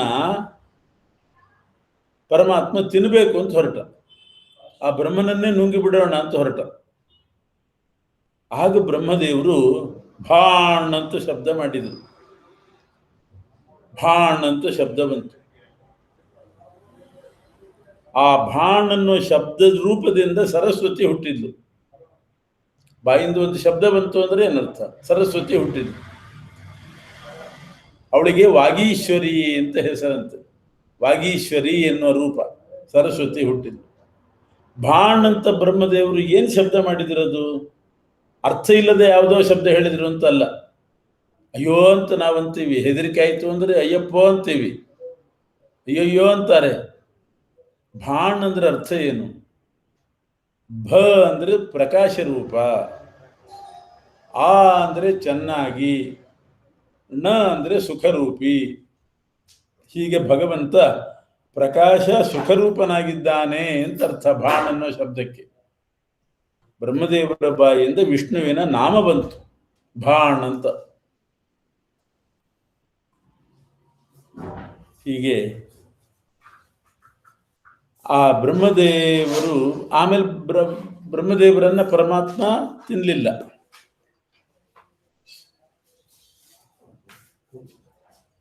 ಯಾಕೆಂದ್ರೆ ಈಗ ಬ್ರಹ್ಮದೇವರನ್ನ ಹುಟ್ಟಿಸಿದೆ, ಇವರನ್ನೇ ತಿಂದುಬಿಟ್ರೆ ನನ್ನ ಆಹಾರ ಕಡಿಮೆ ಆಗ್ತದೆ ಅಂತ ಯೋಚನೆ ಮಾಡಿದಂತೆ ಪರಮಾತ್ಮ. ಮಾವಿನಕಾಯಿ ಮಿಡಿಕಾಯಿ ಇರುವಾಗಲೇ ತೆಗೆದು ಬಿಡ್ತು ಅಂತಂದ್ರೆ, ಎಲ್ಲ ಮಿಡಿಕಾಯಿಗಳನ್ನು ತೆಗೆದು ಬಿಟ್ರೆ ಮುಂದೆ ದೊಡ್ಡದಾಗಬೇಕು, ಹಣ್ಣು ಅದ್ಯಾವುದು ಸಿಗೋದೇ ಇಲ್ಲ. ಆದ್ರಿಂದ ಚೆನ್ನಾಗಿ ಬೆಳೀಲಿ ಅಂತ ಬಿಟ್ಟ. ಆ ಬ್ರಹ್ಮದೇವರ ಕೈಯಿಂದ ಇಡೀ ಜಗತ್ ಸೃಷ್ಟಿ ಮಾಡಿಸಿ ಆಮೇಲೆ ಜಗತ್ತನ್ನು ನುಂಗೋಣ ಅಂತ ಯೋಚನೆ ಮಾಡಿದೆ ಪರಮಾತ್ಮ. ಬ್ರಹ್ಮದೇವ್ರ ನುಡಿಸಿ ಅವನ್ನೇ ತಿಂದು ಹಾಕಿಬಿಟ್ರೆ ಆಹಾರ ಕಡಿಮೆ ಆಗ್ತದೆ.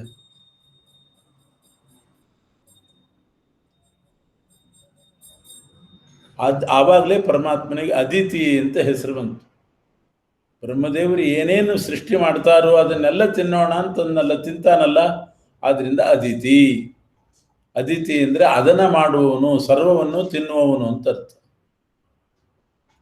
ಇಲ್ಲಿ ತಿನ್ನೋದು ಅಂದ್ರೆ ಅರ್ಥ ಏನು? ಸಂಹಾರ ಮಾಡೋದು ಅಂದ್ರೆ ಜೀವರಿಗೆ ವಿಶ್ರಾಂತಿ ಕೊಡ್ಲಿಕ್ಕೋಸ್ಕರ ಅವರನ್ನ ತನ್ನ ಹೊಟ್ಟೆ ಒಳಗೆ ಇಟ್ಕೊಳ್ಳೋದು ಅಂತ ಅರ್ಥ. ಕಟುಕ ಕುರಿಯನ್ನ ಬೆಳೆಸ್ತಾನೆ ಚೆನ್ನಾಗಿ, 1 ಹತ್ತಾಗುವಂತೆ ಬೆಳೆಸ್ತಾನೆ. ಯಾಕೆ? ಅಷ್ಟನ್ನು ಕೊಲ್ಲಬಹುದು ಅಂತ. ಆ ರೀತಿ ಕಟುಕನ ಹಾಗಲ್ಲ, ಜೀವರಿಗೆ ವಿಶ್ರಾಂತಿ ಕೊಟ್ಟ ಅಂತ ಅರ್ಥ.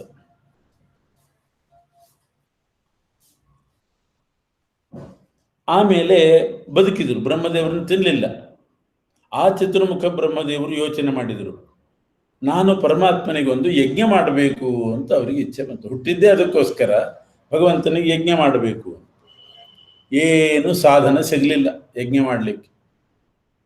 ಬಹಳ ಬೇಜಾರಾದವರಂತೆ ನಟಿಸಿ ದೇಹನೇ ಬಿಟ್ಬಿಡೋಣ ಅಂತ ಅನಿಸ್ತವ್ರಿಗೆ. ಯಜ್ಞಕ್ಕೆ ಸಾಧನ ಸಿಗಲಿಲ್ಲ ಅಂತ ತಾಪ ಆಗಿ ಆ ತಾಪದಿಂದ ದೇಹ ಬಿಟ್ಬಿಟ್ರು.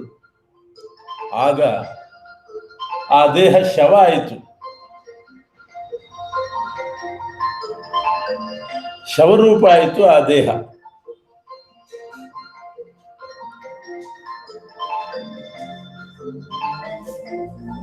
ಶವರೂಪ ಆದ್ರಿಂದ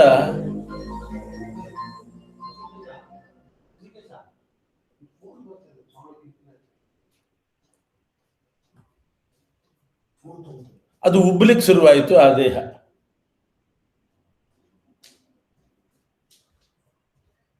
ಆಗ ಬ್ರಹ್ಮದೇವರು ಯೋಚನೆ ಮಾಡಿದ್ರು, ಅದರೊಳಗೆ ಪ್ರವೇಶ ಮಾಡಿಬಿಡೋಣ ಮತ್ತೆ ಅಂತ ಯೋಚನೆ ಮಾಡಿದ್ರು.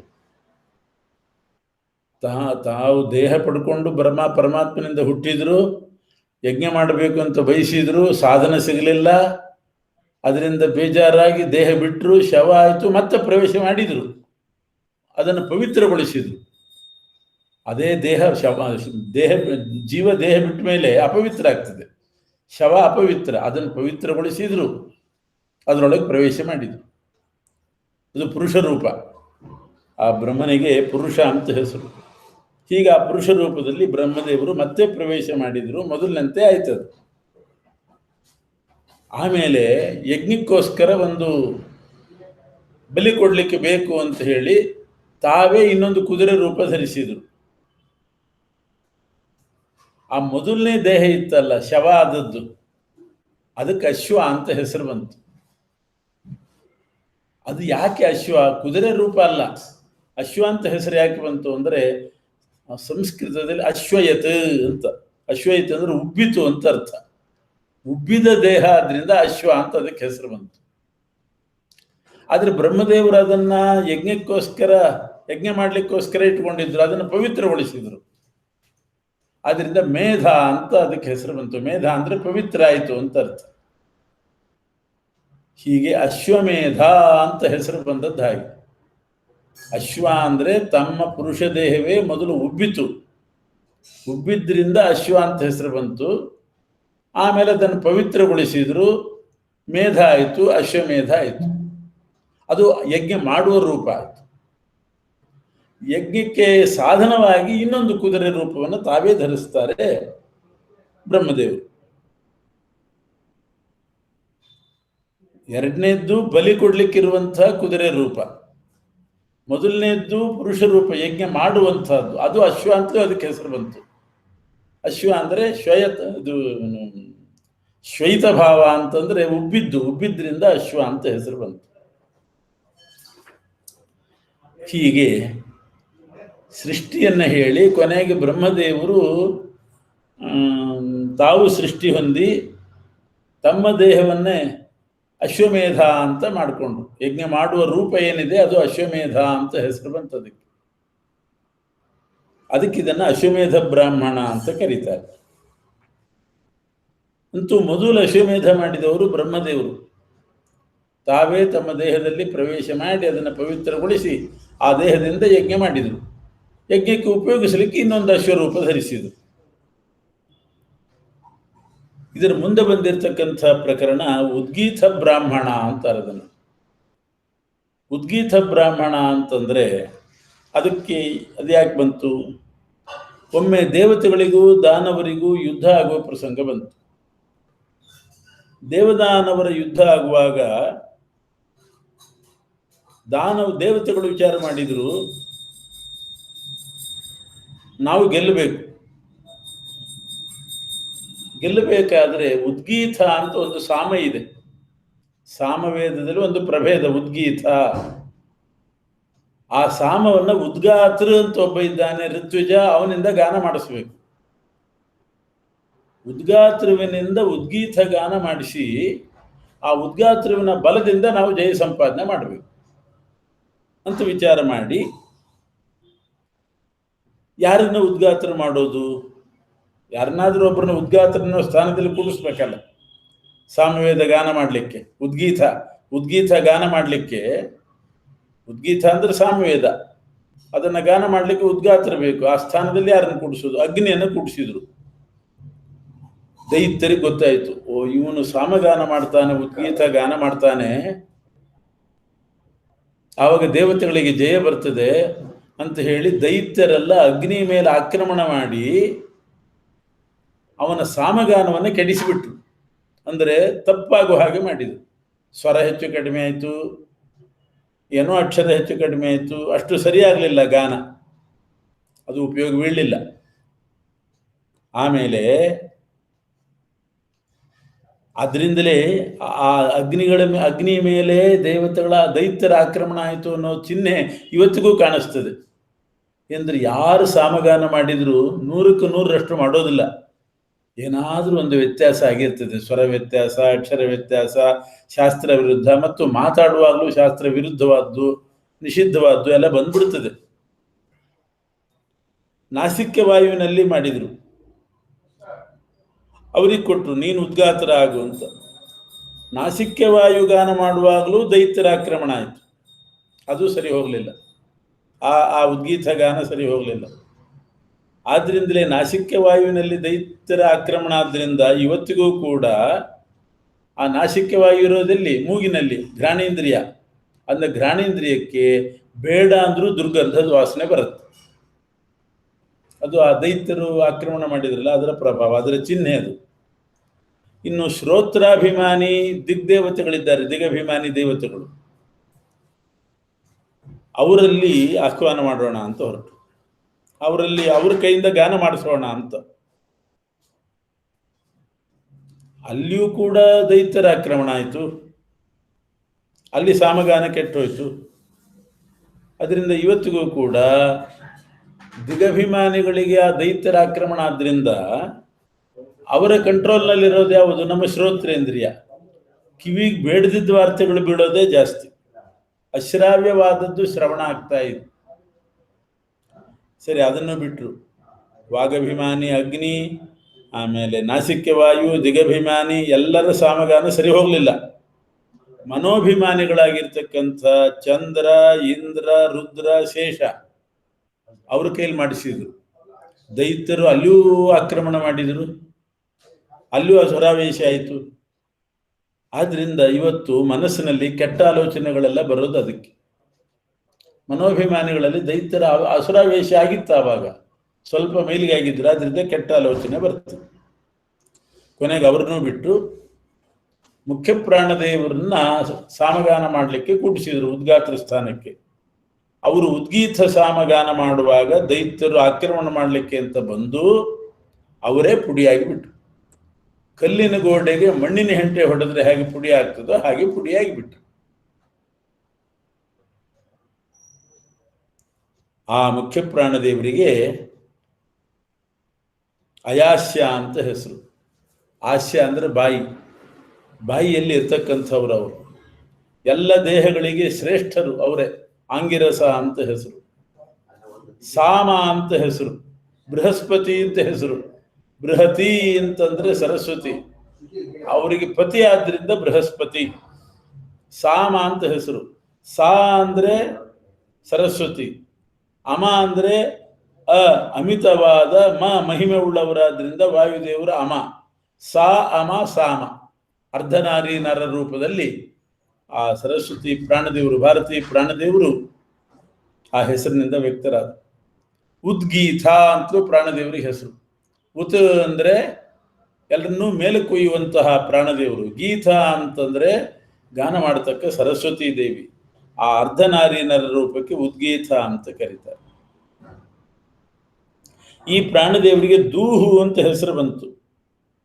ಯಾಕೆಂದ್ರೆ ಮೊದಲು ಈ ನಾಸಿಕ್ಯ ವಾಯು, ದಿಗಭಿಮಾನಿಗಳು, ಮನೋಭಿಮಾನಿಗಳು ಅವರಲ್ಲಿ ಪಾಪ ಉಂಟಾಗಿತ್ತು. ಅಸುರಾವೇಶ ಆಗಿ ಪಾಪ ಬಂದಿತ್ತು. ಆ ಪಾಪವನ್ನ ಎಲ್ಲ ತಗೊಂಡು ಸಂಗ್ರಹ ಮಾಡಿ ದೂರಕ್ಕೆ ಎಸ್ತವರು ವಾಯುದೇವರು ಆ ಪಾಪವನ್ನು. ಆದ್ರಿಂದ ಅವರಿಗೆ ದೂಹು ಅಂತ ಹೆಸರು ಬಂತು. ದೂರ ಅಂದ್ರೇನು? ಸಮುದ್ರದ ಆಚೆ ಎಸ್ತು ಬಿಟ್ರಂತೆ. ಆ ಅಗ್ನಿ ಮೊದಲಾದವರ ಪಾಪವನ್ನು ತೆಗೆದು ದೂರಕ್ಕೆ ಎಸ್ತರು. ಅಲ್ಲಿ ಕೆಲವರು ಇದ್ರು ಸಮುದ್ರದ ಆಚೆಗೆ, ಅವರಲ್ಲಿ ಹೋಗಿ ಆ ಪಾಪ ಸೇರ್ತಂತೆ. ಆದ್ರಿಂದ ಇವತ್ತಿಗೂ ಕೂಡ ಅಂಥವರ ಸಹವಾಸ ಮಾಡಬಾರದು ಅಂತ ಹೇಳ್ತಾರೆ. ಆ ಅಗ್ನಿಯಾದಿಗಳಲ್ಲಿ ಅಸುರಾವೇಶದಿಂದ ಏನು ಪಾಪ ಬಂದಿತ್ತು ಅದನ್ನ ದೂರಕ್ಕೆ ಎಸ್ತವರು ವಾಯುದೇವರು. ಆ ದೂರದಲ್ಲಿದ್ದವರಲ್ಲಿ ಇದು ಸೇರಿತು ಈ ಪಾಪ. ಆದ್ರಿಂದ ಹೆಚ್ಚು ಅವರ ಒಡನಾಟ ಅದೆಲ್ಲ ಮಾಡಕೂಡುದು ಅಂತ ಉಂಟು. ಅಲ್ಲಿದ್ದವರ ಸಂಘ ನಿಷಿದ್ಧ. ಆಮೇಲೆ ವಾಯುದೇವರು ಆ ದೇವತೆಗಳನ್ನ ಪಾಪ ತೆಗೆದೆಸ್ತ ಮೇಲೆ ಬೇರೆ ಬೇರೆ ಲೋಕವನ್ನು ಕೊಟ್ಟು ಚಂದ್ರಲೋಕ, ಸೂರ್ಯಲೋಕ, ವಾಯುಲೋಕ ಇದಕ್ಕೆ ಅಧಿಪತಿಗಳಾಗಿರಿ ಅಂತ ಮಾಡಿದರು. ಈ ಅರ್ಧನಾರಿ ನರ ಪ್ರಾಣದೇವರೇನಿದ್ದಾರೆ, ದೂಹು ಅನ್ನುವ ಹೆಸರಿನವರು, ಇವರೇ ಸಾಮವೇದದ ಸ್ವರಕ್ಕೆ ಅಭಿಮಾನಿ. ಅದರಿಂದ ಈ ಪ್ರಾಣದೇವರಿಂದಲೇನೆ ಒಳ್ಳೆ ಸ್ವರ ಪಡಿಬೇಕು ಸಾಮವೇದ ಹೇಳುವವರು. ಈ ಪ್ರಾಣದೇವರ ಉಪಾಸನೆಯಿಂದ ಒಳ್ಳೆ ಸ್ವರ ಪಡಿಬೇಕು. ಅದಕ್ಕೆ ಈ ಸಾಮಗಾನ ಮಾಡುವಾಗ ಒಳ್ಳೆ ಸ್ವರ ಇದ್ದವ್ರನ್ನೇ ಹುಡುಕ್ತಾರೆ. ಸ್ವರ ಇಲ್ಲದಿದ್ರೆ ಅವ್ರನ್ನ ಕೂಡಿಸೋದೇ ಇಲ್ಲ, ಸ್ವರ ಬೇಕು. ಆ ಸ್ವರಕ್ಕೆ ಅಭಿಮಾನಿಯಾದ ಪ್ರಾಣದೇವರೇ ಮನೆ, ಕೋಶ, ಹಣ, ಭೂಮಿ ಈ ಸಂಪತ್ತಿಗೂ ಅಭಿಮಾನಿ. ಅಂದ್ರೆ ಒಳ್ಳೆ ಸ್ವರದಿಂದ ಸಾಮಗಾನ ಮಾಡಿದರೆ ಆ ಪ್ರಾಣದೇವರ ಅನುಗ್ರಹದಿಂದ ಗೃಹ ಕೋಶಾದಿ ಸಂಪತ್ತು ಬರ್ತದೆ. ಅದೇ ಪ್ರಾಣದೇವರು ಸುವರ್ಣಕ್ಕೆ ಅಭಿಮಾನಿ, ಬಂಗಾರಕ್ಕೆ ಅಭಿಮಾನಿ. ಅವರೇ ಸಾಮವೇದದ ಸ್ವರಕ್ಕೂ ಅಭಿಮಾನಿ. ಆದ್ರಿಂದ ಸುವರ್ಣಪ್ರದರು ಆಗ್ತಾರೋ. ಆ ವಾಯುದೇವರ ಪೀಠ ಯಾವುದು ಅಂದ್ರೆ ವಾಗೀಂದ್ರಿಯವೇ ವಾಯುದೇವರ ಪೀಠ. ಯಾಕೆ? ಸ್ವರ ಹೇಳಲಿಕ್ಕೆ ವಾಗೀಂದ್ರಿಯ ಬೇಕು. ಹೀಗೆ ಸ್ವರದಲ್ಲಿ, ಸಾಮವೇದದ ಸ್ವರದಲ್ಲಿ ಆ ವಾಯುದೇವರು ಇರ್ತಾರೆ. ಉದ್ಗೀತದ ಸ್ವರದಲ್ಲಿ ಆ ಸ್ವರ ಹೇಳಲಿಕ್ಕೆ ವಾಗೀಂದ್ರಿಯ ಬೇಕು, ಅದು ಪೀಠ. ಗಾನ ಮಾಡುವಾಗ ಬೇರೆ ಸಂದರ್ಭದಲ್ಲಿ ಅನ್ನವೇ ವಾಯುದೇವರ ಪೀಠ. ಇಂಥ ವಾಯುದೇವರು ಪರಮಾತ್ಮನನ್ನ ಏನು ಅಂತ ಪ್ರಾರ್ಥನೆ ಮಾಡ್ತಾರೆ? ಯಾವುದೇ ಕರ್ಮ ಪ್ರಾರಂಭ ಮಾಡುವಾಗ 3 ಪ್ರಾರ್ಥನೆ ವಾಯುದೇವರು ಮಾಡ್ತಾರೆ. ಎಲ್ಲರೂ ಮಾಡ್ಬೇಕದನ್ನು. ಅಸತೋಮ ಸದ್ಗಮಯ, ತಮಸೋಮ ಜ್ಯೋತಿರ್ಗಮಯ, ಮೃತ್ಯೋರ್ಮಾ ಅಮೃತಂ ಗಮಯ. ಇದು 3 ಪ್ರಾರ್ಥನೆ. ಅಸತೋಮ ಸದ್ಗಮಯ. ಅಸತಃ ಅಂದರೆ ದುಃಖದಿಂದ, ಮಾ ನನ್ನನ್ನು, ಸದ್ಗಮಯ ಆನಂದದ ಕಡೆ ಕರ್ಕೊಂಡು ಹೋಗು. ಪರಮಾತ್ಮನ ಪ್ರಾರ್ಥನೆ. ದುಃಖದಿಂದ ಆನಂದದ ಕಡೆ ಕರ್ಕೊಂಡು ಹೋಗು. ಅಸತೋಮ ಸದ್ಗಮಯ, ತಮಸೋಮ ಜ್ಯೋತಿರ್ಗಮಯ. ಅಜ್ಞಾನದಿಂದ ನನ್ನನ್ನ ಜ್ಞಾನದ ಕಡೆ ಕರ್ಕೊಂಡು ಹೋಗು. ಮೃತ್ಯೋರ್ಮ ಅಮೃತಂಗಮಯ. ನನ್ನನ್ನು ಮೃತ್ಯುವಿನಿಂದ, ಸಂಸಾರದಿಂದ ಮೋಕ್ಷದ ಕಡೆ ಕರ್ಕೊಂಡು ಹೋಗು. ಇದು ಪ್ರಾರ್ಥನೆ.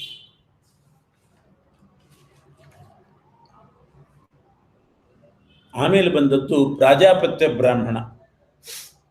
ಚತುರ್ಮುಖ ಬ್ರಹ್ಮದೇವರು, ಇದು ಪರಮಾತ್ಮ ಒಬ್ಬನೇ ಇದ್ದ ಮೊದಲು, ಆಮೇಲೆ ಬ್ರಹ್ಮದೇವರು ಹುಟ್ಟಿದ್ರು. ಆ ಚತುರ್ಮುಖ ಬ್ರಹ್ಮದೇವರು ಅವಾಗ ಯಾರೂ ಇದ್ದಿಲ್ಲ, ಅವರೇ ಮೊದಲು ಹುಟ್ಟಿದ್ರು. ಅವರು ಹುಟ್ಟಿದಾಗ ಯಾರೂ ಇದ್ದಿಲ್ಲ. ಆಗ ಬ್ರಹ್ಮದೇವರು ಮೊದಲು ಹೇಳ್ಕೊಂಡ್ರಂತೆ, ಅಹಮಸ್ಮಿ ಅಂತ ಅಂದ್ಕೊಂಡ್ರು. ಅಹಮಸ್ಮಿ ಅಂದ್ರೆ ನಾನೊಬ್ಬನೇ ಇದ್ದೇನೆ ಅಂತ ಅವರಿಗೆ ಅನಿಸ್ತು. ತಾವು ಅಂದ್ಕೊಂಡ್ರು ಮನಸ್ಸಿನಲ್ಲಿ, ಅಹಮಸ್ಮಿ. ಏನರ್ಥ ಇದಕ್ಕೆ? ಅಹಮಸ್ಮಿ ಅಂದ್ರೆ ನಾನು ಅಹಂ ಶಬ್ದ ವಾಚ್ಯ. ಅಹಂ ಅಂತ ಬ್ರಹ್ಮದೇವರ ಹೆಸರು. ತಾವು ಹೇಳ್ಕೊಂಡ್ರು ಅಹಂ ಅಸ್ಮಿ ಅಂತ. ಅಹಂ ಅಂತ ಅವರ ಹೆಸರು. ಯಾಕೆ ಅಂದ್ರೆ ಅಹಂ ಅಂದ್ರೆ ನಾನು ಅಂತ ಒಂದರ್ಥ. ಇನ್ನೊಂದರ್ಥ ಅಹಂ ಅಂದ್ರೆ ಬಿಡ್ಲಿಕ್ಕೆ ಸಾಧ್ಯ ಇಲ್ಲದೆ ಇದ್ದದ್ದು ಅಂತ ಅರ್ಥ. ಯಾವುದನ್ನ ಬಿಟ್ಟರೂ ಮನುಷ್ಯ ತನ್ನ ಸ್ವರೂಪ ಬಿಡ್ಲಿಕ್ಕೆ ಆಗ್ತದ? ತಲೆ ಮೇಲಿರೋ ಟೋಪಿ ಕಿತ್ತಾಕೋಬಹುದು, ತಲೆನೂ ಕಿತ್ತಾಕೋಬಹುದು, ಕೂದಲು ಕಿತ್ತಾಕೋಬಹುದು, ತಲೆನೂ ಕಿತ್ತಬಹುದು. ಸ್ವರೂಪ ಕಿತ್ಕೊಂಡಾಗ ಹೋಗ್ಲಿಕ್ಕಾಗತ್ತ? ಆತ್ಮಹತ್ಯೆ ಅಂದ್ರೆ ಏನು? ದೇಹತ್ಯಾಗ ಅಷ್ಟೇ. ತನ್ನ ಇಚ್ಛೆಯಿಂದ ತನ್ನ ದೇಹವನ್ನ ಬಿಟ್ಟಾನು, ತನ್ನ ಸ್ವರೂಪವನ್ನಂತೂ ಬಿಡ್ಲಿಕ್ಕೆ ಸಾಧ್ಯ ಇಲ್ಲ. ಆದ್ರಿಂದ ಪ್ರತಿಯೊಬ್ಬರ ಸ್ವರೂಪಕ್ಕೆ ಅಹಂ ಅಂತ ಹೆಸರು. ಅದನ್ನ ಬ್ರಹ್ಮದೇವರು ಹೇಳ್ಕೊಂಡ್ರು, ಅಹಂ ಅಸ್ಮಿ ಅಂತ. ಬ್ರಹ್ಮದೇವರು ಮೊದಲು ಅಹಂ ಅಸ್ಮಿ ಅಂತ ಹೇಳ್ಕೊಂಡದ್ರಿಂದ ಇವತ್ತಿಗೂ ಕೂಡ ಯಾರಾದ್ರೂ ನೀನ್ ಯಾರು ಅಂತ ಯಾರನ್ನಾದ್ರೂ ನಾವು ಕೇಳಿದ್ರೆ ಅವರು ನಾನು ಅಂತ ಮೊದಲು ಶುರು ಮಾಡ್ತಾರೆ. ನೀನ್ಯಾರು ಅಂತಂದ್ರೆ ನಾನು ಚೈತ್ರ, ನಾನು ದೇವದತ್ತ, ನಾನು ಯಜ್ಞದತ್ತ, ಅಹಂ ಚೈತ್ರ, ಅಹಂ ದೇವದತ್ತ, ಅಹಂ ಸೇರಿಸಿ ಶುರು ಮಾಡ್ತಾರೆ. ಯಾಕೆ? ನೀನ್ ಯಾರು ಅಂತ ಕೇಳಿದ ಕೂಡಲೇ ಮೊದಲು ಬಾಯಲ್ಲಿ ಬರೋದೇ ಅಹಂ ಶಬ್ದ. ಅಂದ್ರೆ ತನ್ನ ಸ್ವರೂಪ. ಆಮೇಲೆ ಯಾರ ಮಗ ಏನು ಎಂಥದ್ದು ಎಲ್ಲ ಹೇಳ್ತಾರೆ. ಅದೇ ಬ್ರಹ್ಮದೇವರು ಅಹಂ ಅಹೇನಾದ್ರಿಂದ ಅಹಂ ಅಂತ ಹೇಳ್ಕೊಂಡವ್ರು. ಯಾಕೆ? ತಮ್ಮ ಸ್ವರೂಪ ಬಿಡ್ಲಿಕ್ಕೆ ಆಗೋದಿಲ್ಲ ಅವ್ರ ಅಹಂ. ಎಲ್ಲರೂ ಹೇಳ್ಕೊತಾರೆ ಅಹಂ ಅಂತ. ಯಾಕೆ? ಯಾರಿಗೂ ತಮ್ಮ ಸ್ವರೂಪ ಬಿಟ್ಟಿರ್ಲಿಕ್ಕೆ ಆಗೋದಿಲ್ಲ. ಬಟ್ಟೆ ಬಿಡಬಹುದು, ದೇಹ ಬಿಡಬಹುದು, ಸ್ವರೂಪ ಬಿಡ್ಲಿಕ್ಕೆ ಆಗಲ್ಲ. ಅದೇ ಬ್ರಹ್ಮದೇವರು ಅಹಂ ಅಂತ ಹೇಳ್ಕೊಂಡವರು ಪುರುಷ ಅಂತಲೂ ಆದರು. ಯಾಕೆ? ಪುರುಷ ಅಂದ್ರೆ ಉತ್ತಮರು ಅಂತ ಅರ್ಥ. ಪೂರ್ವ ಅಂದ್ರೆ ಉತ್ತಮರು, ಗುರು ಉತ್ತಮರು. ಉಷ ಅಂದ್ರೆ ದಹ, ಉಷ ದಾಹೆ, ಪಾಪವನ್ನು ಸುಡುವವರು. ಪಾಪ ಪರಿಹಾರಕ್ಕೆ ಶಕ್ತಿ ಇದೆ. ಆದ್ರಿಂದ ಪುರುಷ ಅಂತ ಹೆಸರು ಬಂತು. ಪುರುಷ ಶಬ್ದಕ್ಕೆ ಇದು ಒಂದರ್ಥ, ಉತ್ತಮ ಮತ್ತು ಪಾಪ ಸುಡುವವನು. ಉಷದಾಹೆ, ದಹನ ಮಾಡುವವನು ಅಂತ ಅರ್ಥ. ಆಮೇಲೆ ಆ ಬ್ರಹ್ಮದೇವರು ಸ್ವಲ್ಪ ಹೆದರಿದ್ರಂತೆ. ಒಬ್ಬನೇ ಇದ್ದೇನಲ್ಲ ಅಂತ ಹೆದರಿದ್ರಂತೆ. ಅದರಿಂದ ಇವತ್ತಿಗೂ ಕೂಡ ಅಲ್ಲಿ ಏನು ನಡೀತೋ ಅದೆಲ್ಲ ಇವತ್ತು ನಡೀತಾ ಇದೆ. ಬ್ರಹ್ಮದೇವರಿಗೆ ನಡೆದದ್ದೆಲ್ಲ ಅವರು ಅಹಂ ಅಂತ ಮೊದಲು ಹೇಳ್ಕೊಂಡ್ರು. ಎಲ್ಲರೂ ಹೇಳೋದು ಅಹಂ ಅಂತಲೇ ಮೊದಲು. ಏನು? ಏಕಾಕಿ ಬಿಭೇತಿ, ಒಬ್ಬನೇ ಇದ್ದ ಅಂದ್ರೆ ಹೆದರಿಕೆ ಶುರುವಾಗ್ತದೆ. ಆಮೇಲೆ ಬ್ರಹ್ಮದೇವರು ವಿಚಾರ ಮಾಡಿದರು, ನಾನು ಒಬ್ಬನೇ ಇದ್ದೇನೆ, ಯಾಕೆ ಹೆದರಬೇಕು? ಒಬ್ಬನೇ ಇದ್ರೆ ಹೆದರಬಾರದು. ನಮಗೆ ಯಾರಾದ್ರೂ ಏನಾದ್ರೂ ಮಾಡೋರಿದ್ರೆ ಹೆದರ್ಬೇಕು. ನಮ್ಮನ್ನ ಹೊಡೆಯುವವರು ಬಡಿಯುವವರು ಅಂತ ಇನ್ನೊಬ್ರು ಇದ್ದಾರೆ ಅಂದ್ರೆ ಹೆದರ್ಬೇಕು. ಯಾರೂ ಇಲ್ಲ, ನಾನು ಒಬ್ಬನೇ ಇದ್ದಾಗ ಯಾಕೆ ಹೆದರ್ಬೇಕು? ವಿರೋಧಿಗಳಿದ್ರೆ ಹೆದರ್ಬೇಕು. ಯಾವ ವಿರೋಧಿಗಳಿಲ್ಲ, ನನಗೇನು ಹೆದರಿಕೆ ಬೇಕಾಗಿಲ್ಲ ಅಂತ ಧೈರ್ಯ ಮಾಡ್ಕೊಂಡ್ರಂತ. ಆಮೇಲೆ ಅದರಿಂದ ಇನ್ನೊಂದು ರೂಢಿಗೆ ಬಂತು, ದ್ವಿತೀಯಾದ್ವೈ ಭಯಂ ಭವತಿ. ಮೊದಲು ಅಂದ್ಕೊಂಡ್ರು ಏಕಾಕಿ ಬಿಭೇತಿ, ಒಬ್ಬನೇ ಇದ್ದೇನಲ್ಲ ಅಂತ ಹೆದರಿದ್ರು, ಅದಕ್ಕೆ ಏಕಾಕಿ ಬಿಭೇತಿ. ವಿಚಾರ ಮಾಡಿದಾಗ ಒಬ್ಬನೇ ಇದ್ರೆ ಹೆದರಿಕೆ ಅಲ್ಲ, ಇನ್ನೊಬ್ಬರಿದ್ರೆ ಅವರು ನಮ್ಮ ವಿರೋಧಿಗಳಾಗಿದ್ರೆ ಹೆದರಿಕೆ. ಆದ್ರಿಂದ ದ್ವಿತೀಯಾದ್ವೈ ಭಯಂ ಭವತಿ ಅಂದ್ರೆ ನಮ್ಮ ವಿರೋಧಿಗಳಾದ ಇನ್ನೊಬ್ಬರಿಂದ ನಮಗೆ ಭಯ ಬರ್ತದೆ ಅಂತಾಯ್ತು. ಅದಕ್ಕೆ ಬ್ರಹ್ಮದೇವರು ಇನ್ನೊಬ್ಬರನ್ನು ಸಂಪಾದನೆ ಮಾಡೋಣ, ವಿರೋಧಿಗಳಲ್ಲ, ಅನುಕೂಲವಾಗಿರುವವರನ್ನು ಸಂಪಾದನೆ ಮಾಡೋಣ, ಅವಾಗ ಹೆದರಿಕೆ ಇಲ್ಲ. ನೋಡಿ, ನಮ್ಮ ಶತ್ರುಗಳನ್ನೇ ಕರ್ಕೊಂಡು ನಾವೆಲ್ಲಾದ್ರೂ ಹೋದ್ರೆ ಅವ್ರು ಏನಾದ್ರೂ ಮಾಡಿ ಅರುತ್ತದಕ್ಕೆ, ಮಿತ್ರರನ್ನ ಕರ್ಕೊಂಡು ಹೋದ್ರೆ. ಅದಕ್ಕೆ ಬ್ರಹ್ಮದೇವರು ಇನ್ನೊಂದು ವಸ್ತು ಬೇಕು, ಇನ್ನೊಬ್ರು ಬೇಕು ಅಂತ ವಿಚಾರ ಮಾಡಿ ತಮ್ಮ ದೇಹವನ್ನ ಸ್ಥೂಲವಾಗಿ ಬೆಳೆಸ್ಕೊಂಡು ದಪ್ಪಾಯಿತು. ಅಷ್ಟು ದೊಡ್ಡದಾಗಿ ದಪ್ಪ ಮಾಡಿಕೊಂಡು ಅದನ್ನು 2 ಭಾಗ ಮಾಡಿದ್ರು. ಆ ದಪ್ಪ ದೇಹ ಮಾಡಿಕೊಂಡ್ರು, ಅದರಿಂದ 2 ಭಾಗ ಕೆಳಗೆ ಬಿತ್ತು. ಅಂದರೆ 2 ಪ್ರತ್ಯೇಕ ದೇಹ ಕಾಣಿಸುವಷ್ಟು ದೊಡ್ಡ ದೇಹ ಮಾಡಿಕೊಂಡು ಅದನ್ನು 2 ಭಾಗ ಮಾಡಿ ಬೀಳಿಸಿದ್ರು. 2 ದೇಹ ಬಿತ್ತು, 2 ಭಾಗವಾಗಿ ಬಿತ್ತು. ಆ ದೊಡ್ಡ ದೇಹ 2 ಭಾಗವಾಗಿ ಬಿತ್ತು. ಒಂದು ಪತಿ ಅಂತ ಹೆಸರು ಬಂತು, ಇನ್ನೊಂದಕ್ಕೆ ಪತ್ನಿ ಅಂತ ಹೆಸರು ಬಂತು.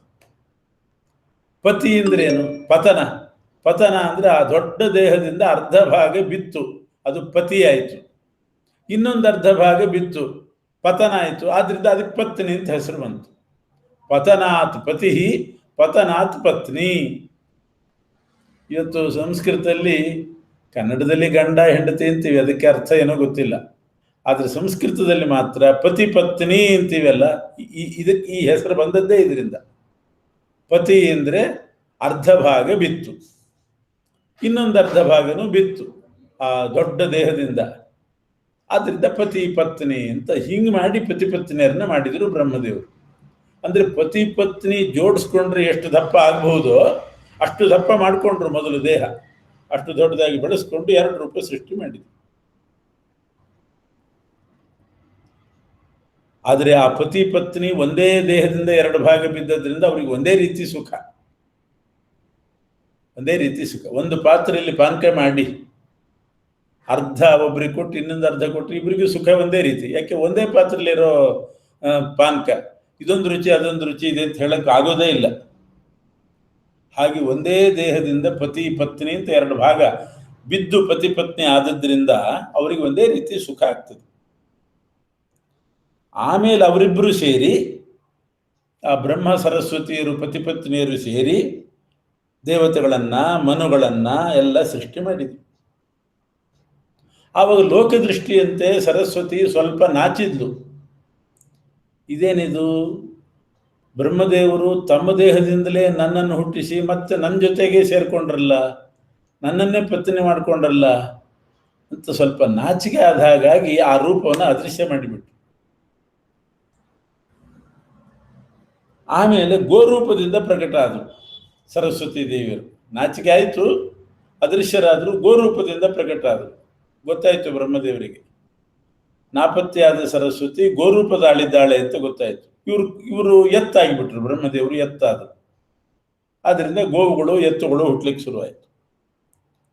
ಮತ್ತೆ ಸರಸ್ವತಿ ದೇವಿ ಅದೃಶ್ಯಳಾಗಿ ಹೆಣ್ಣು ಕುದುರೆಯಾಗಿ ಬಂದ್ಲು. ಬ್ರಹ್ಮದೇವರು ಗಂಡು ಕುದುರೆ ಆದರು. ಅವಳು ಹೆಣ್ಣು ಕತ್ತೆ ಆದ್ಲು, ಬ್ರಹ್ಮದೇವರು ಗಂಡು ಕತ್ತೆ ಆದರು. ಅವಳು ಹೆಣ್ಣು ಕುರಿ, ಇವಳು ಗಂಡು ಕುರಿ. ಆಡು, ಕುರಿ, ಕ್ರಿಮಿ, ಕೀಟ ಯಾವ್ಯಾವ ರೂಪ ಧರಿಸಿದ್ಲು ಸರಸ್ವತಿ, ಇವರು ಅದಕ್ಕೆ ಸರಿಯಾಗಿ ಗಂಡು ರೂಪ ಧರಿಸಿದ್ರು. ಇಡೀ ಪ್ರಪಂಚ ತುಂಬಿತು. ಹೀಗೆ ಪ್ರಪಂಚವನ್ನು ಸೃಷ್ಟಿ ಮಾಡಿದ್ರು. ಇವರಿಗೆ ಅನ್ನ ಬೇಕಲ್ಲ, ತಿನ್ಲಿಕ್ಕೆ ಅನ್ನ ಬೇಕು, ಅನ್ನ ಮಾಡಲಿಕ್ಕೆ ಅಗ್ನಿ ಬೇಕು. ಆಮೇಲೆ ಅಗ್ನಿಯನ್ನು ಸೃಷ್ಟಿ ಮಾಡಿದ್ರು. ಅಗ್ನಿ ಹೇಗೆ ಸೃಷ್ಟಿ ಮಾಡಿದ್ರು ಅಂತಂದ್ರೆ, ತಮ್ಮ 2 ತುಟಿಗಳಿಂದ 2 ಅಂಗೈಗಳಿಂದ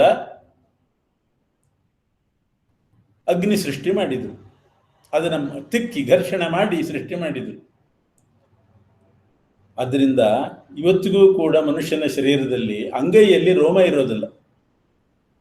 ಬೇರೆ ಕಡೆಲ್ಲ ಸಣ್ಣ ಸಣ್ಣ ರೋಮಗಳಿರ್ತದೆ, ಅಂಗೈಯಲ್ಲಿ ರೋಮ ಇಲ್ಲ. ಯಾಕೆ ಅಂದರೆ ಅದು ಅಗ್ನಿ ಉತ್ಪತ್ತಿ ಸ್ಥಾನ, ಅಲ್ಲಿ ರೋಮ ಬೆಳಿಲಿಕ್ಕೆ ಸಾಧ್ಯನೇ ಇಲ್ಲ.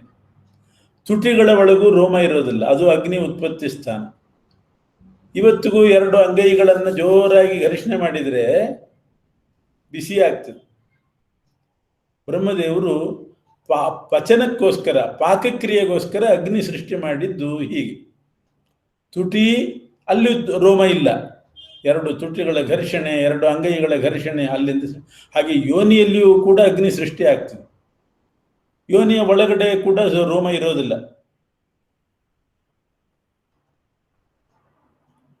ಆಮೇಲೆ ತಮ್ಮ ರೇತಸ್ನಿಂದ ದ್ರವರೂಪ ಅನ್ನ ಸೃಷ್ಟಿ ಮಾಡಿದರು. ಅಗ್ನಿ ಅದನ್ನ ಗಟ್ಟಿ ಮಾಡಿದ, ಬೇಯಿಸಿ ಗಟ್ಟಿ ಮಾಡಿದ, ಅನ್ನ ಅಂತ ಸೃಷ್ಟಿ ಆಯಿತು. ಹೀಗೆ ಭೋಕ್ತೃಗಳ ಸೃಷ್ಟಿ ಮಾಡಿದರು. ಪಾಕಕರ್ತೃವಾದಂತಹ ಪಾಕಕ್ಕೆ ಬೇಕಾದ ಅಗ್ನಿಯನ್ನು ಸೃಷ್ಟಿ ಮಾಡಿದರು. ಆಮೇಲೆ ಅನ್ನವನ್ನು ಸೃಷ್ಟಿ ಮಾಡಿದರು. ಇದೇ ಅನ್ನ, ಅನ್ನದ, ಅನ್ನದ ಅಂತಾರೆ, ಅನ್ನ ಸೃಷ್ಟಿ. ಈ ರೀತಿ ಬ್ರಹ್ಮದೇವರು ಇದನ್ನು ಪ್ರಾಜಾಪತ್ಯ ಪ್ರಕರಣ ಅಂತ ಕರೀತಾರೆ. ಪ್ರಜಾಪತಿ ಸೃಷ್ಟಿ ಮಾಡಿದ ಕ್ರಮ ಹೀಗೆ.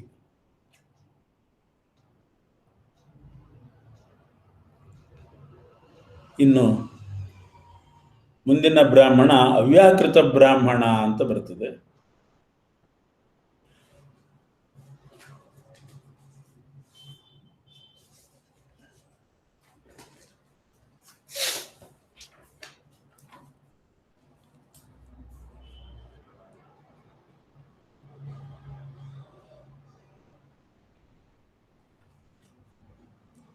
ಅವ್ಯಾಕೃತ ಬ್ರಾಹ್ಮಣ ಆದಮೇಲೆ ಸಪ್ತಾನ್ನ ಬ್ರಾಹ್ಮಣ ಅಂತ ಒಂದುಂಟು, ಅದು ಬಹಳ ಪ್ರಸಿದ್ಧವಾದ್ದು.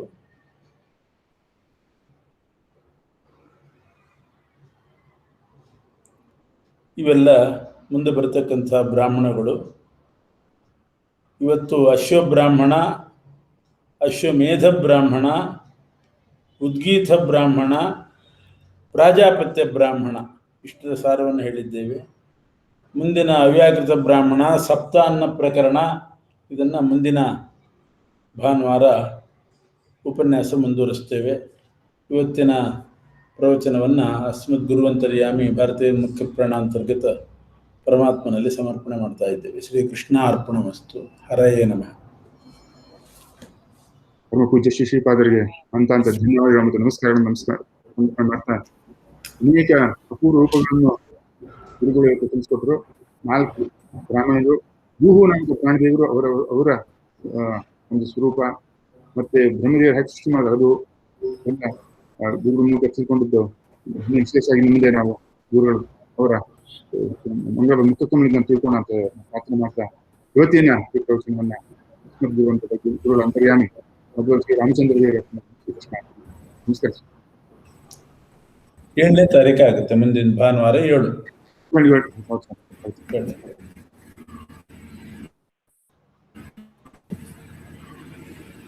ನಮಸ್ಕಾರ ಆಚಾರ್ಯ.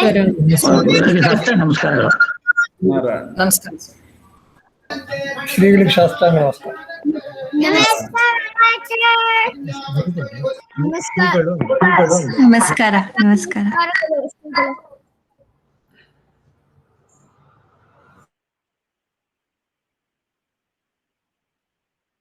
ಎಲ್ಲ ಭಕ್ತಾದಿಗಳಿಗೆ ನಮಸ್ಕಾರಗಳು.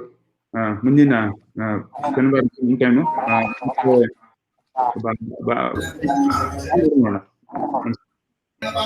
ನಮಸ್ಕಾರ. ನಮಸ್ಕಾರ. ಸರಿ ನಮಃ. ಹರಿ ಶ್ರೀ